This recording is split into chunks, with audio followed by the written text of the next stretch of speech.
এই যে বড় বউ, ওকে নিয়ে পীড়িত করলেই চলবে? এদিকে টেবিলের উপর যে এটো বাসনগুলো পড়ে রয়েছে, সেগুলো মাজা বাসা করবে কে? হ্যাঁ, কটা ঝি চাকর আছে? যাচ্ছি মা। চলো না দিদি, আমি তোমার সঙ্গে হাতে হাতে কাজ করি। ও বাবা, কি পীড়িত রে!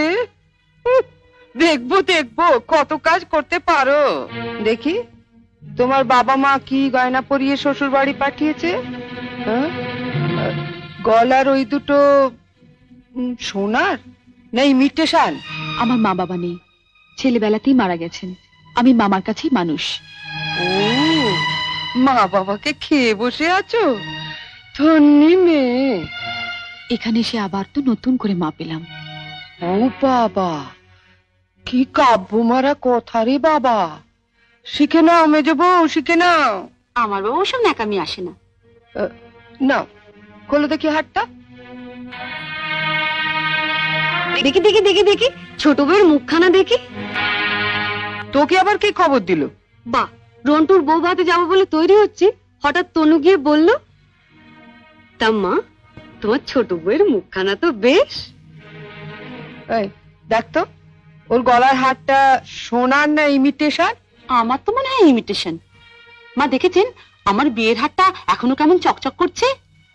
এটা তো মনে হচ্ছে না, কেমন যেন মেয়ের মেরে। এটা আমার মায়ের গয়না, মা মারা যাবার সময় মামার হাতে দিয়ে গিয়েছিলেন।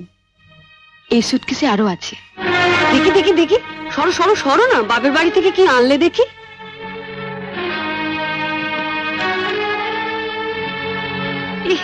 এ কি শাড়ি গো! ই মেয়ে, এ নিশ্চয়ই কোনো ভিখারি বাড়ির মেয়েকে বিয়ে করেছে তনু। আমাদের বাড়ি ঝিয়েরাও এর কাপড় পরে না। ছি, ছি। দেখ দেখ, বাবা, লাল লাল হয়ে যাচ্ছে দেখি। পাউডার। মা মা, আমি ঠিক বলছি মা, এ নিশ্চয়ই কোনো বস্তি বাড়ি মেয়ে, নইলে বিয়েতে কেউ এরকম শাড়ি দেয়? দেখ দেখ, কোনো বস্তি বাড়ি মেয়ে। বাহ, এই শাড়িটা কিন্তু বেশ, তাই না মেজে বৌদি? মোটামুটি। হ্যাঁ মা, আমাদের এখন আমাকে মানিয়েছে। খুব সুন্দর মানিয়েছে, ভালো, খুব সুন্দর। আমি এই শাড়িটা নিয়ে যাচ্ছি, রন্টুর বউ ভাতে পরে যাব।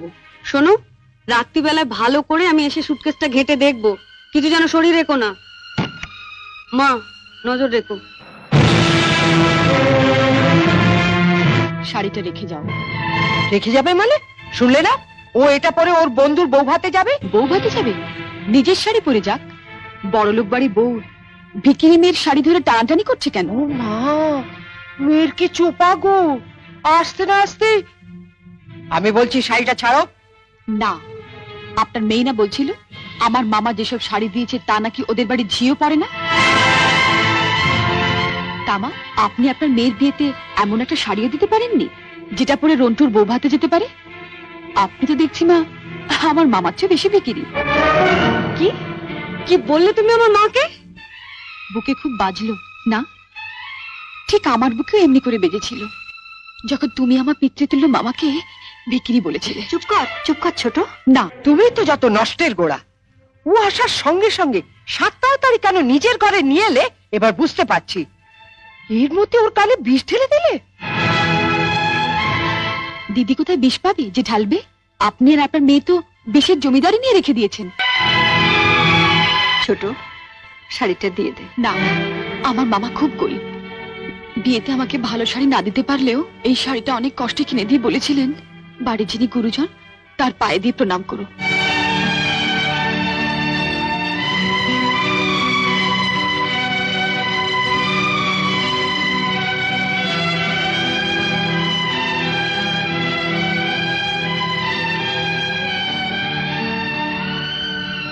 এ কি করলি হতভাগী? মা থাকতে আমাকে।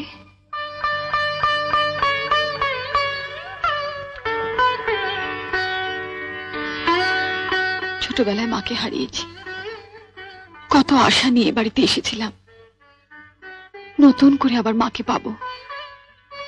কিন্তু বড়দি, ওনার যা মূর্তি দেখলাম এ তো মায়ের মূর্তি নয়। শাড়ি দিয়ে প্রণাম করলে আমার মরা মায়ের হাতটা কষ্ট পাবে। শুনলে মেজে বৌদি, শুনলে? যত বড় মুখ না তত বড় কথা। ঠিক আছে, রন্টুর বউ ভাত থেকে আসে, তারপর তোমার হচ্ছে। দাঁড়াও, যাবার আগে ছুঁড়ে ছুঁড়ে যে শাড়িগুলো ফেললে সেগুলো সুটকেসে তুলে দিয়ে যাও। তুমি বড়লোক বাড়ির বউ, তোমার বাড়িতে 10-20টা ঝি থাকতে পারে, কিন্তু এই বাড়িতে তো ঝি নেই, তাই কাজটা তোমাকেই করে যেতে হবে।